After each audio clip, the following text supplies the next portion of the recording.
हो रही है। बीच कई ऐसी घट रही गड्ढे में बाइक सवार अपनी गाड़ी का बैलेंस संभाल नहीं पाते और एक दिन बस के सामने आते बचा। इस तरह प्रतिदिन घटित हो रही है। इसी कड़ी में गर्रा नदी के पुल के ऊपर अनेक बड़े बड़े गड्ढे व बड़े बड़े दरारें आ गई। पुल की स्थिति भी नाजुक हो गई, जो एक बहुत बड़ी घटना का आमंत्रण का इंतजार कर रही है, जिसमें राज्य प्रशासन सोया नजर आ रहा है।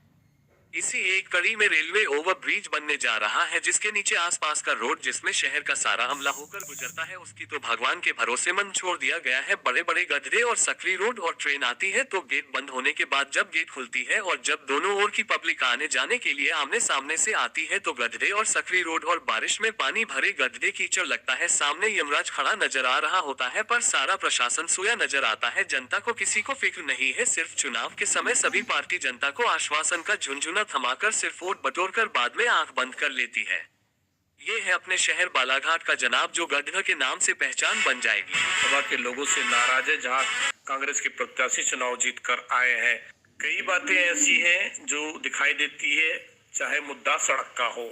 सड़कों के हालात बहुत अधिक खराब है, बद से बदतर होते जा रहे हैं। प्रशासन उस पर ध्यान नहीं देता।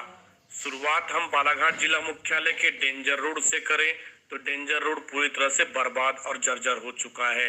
डेंजर रोड के बाद हम चलते हैं बैयर मलाजखंड, पूरा का पूरा मार्ग पूरी तरह से जर्जर हो गया है। बालाघाट से लालबर्रा सिवनी मार्ग चलने के लायक नहीं है।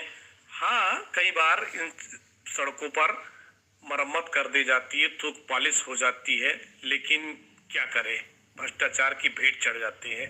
बालाघाट में एक्सीडेंट के आंकड़े मध्य प्रदेश के कई जिलों से ज्यादा हो गए। सड़क चौड़ीकरण तो हुई नहीं, हर साल गाड़ियों की संख्या बढ़ गई। मेंटेनेंस के नाम पर भ्रष्टाचार हो रहा है, घटिया क्वालिटी का उपयोग हो रहा है। 2-3 महीनों में सड़क टूट जाती है। जानकार और सूत्र बताते हैं कि जिन स्थानों पर भारतीय जनता पार्टी के विधायक नहीं है, बालाघाट, परसवाड़ा, वारासुनी और बैयर में, उन स्थानों की सड़क मरम्मत में भी प्रदेश शासन विशेष रुचि नहीं दिखाता। बड़ी बात यह है कि कांग्रेस के वर्तमान विधायक भी इस मामले में ज्यादा इंटरेस्ट नहीं दिखाते।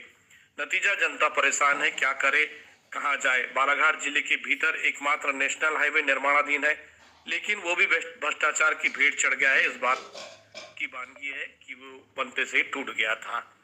तो क्या करे, भारतीय जनता पार्टी के विधायक तो हार गए, अब कांग्रेस के 4 विधायक हैं, तो क्या 4 विधानसभा के लोग ऐसे ही परेशान होते रहे? बताएं, आप कमेंट्स में कह के बताएं कि क्या करे, कैसे बताएं कि जनता परेशान है, उनको भी और उनको भी जिनको जिता कर लाए हैं। कोई कुछ कहता ही नहीं, केवल जनता परेशान है।